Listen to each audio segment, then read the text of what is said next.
اعوذ باللہ من الشیطان الرجیم، بسم اللہ الرحمن الرحیم۔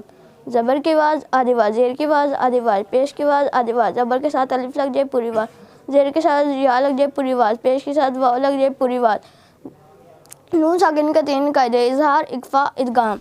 اخفا میں نون ساکن، اظہار اور ادغام کے 13 حرف چھوڑ کے باقی 15 حرف ہوتے ہیں۔ اگر یہ نون ساکن کے بعد آ جائے تو نون ساکن کے آواز گننے میں چل جاتی ہے یا ایک الف کے برابر لمبی ہو جاتی ہے۔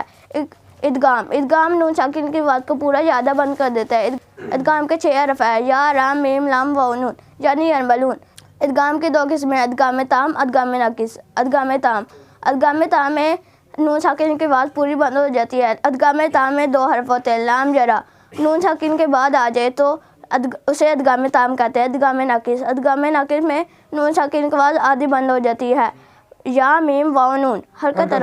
حرکت ہماری آواز ہے جس سے ہم قرآن مجید پڑھتے ہیں۔ اعراب کسی بھی لفظ کے آخری حرف پر جو حرکت آتی ہے اسے اعراب کہتے ہیں۔ اعراب کی 3 حالتیں ہیں: فاعلی، مفعولی، اضافی۔ فاعلی کام کرنے والا، مفعولی جس پر کام واضح ہو، اور اضافی ایک قسم کا دوسرے قسم سے تعلق۔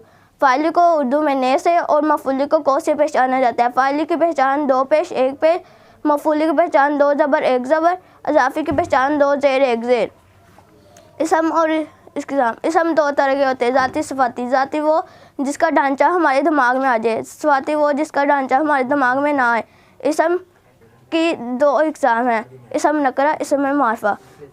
نکرہ عام چیز کو کہتے ہیں، معرفہ خاص چیز کو کہتے ہیں۔ نکرہ کی پہچان تنوین ہے اور معرفہ کی پہچان شروع میں الف لام ہے۔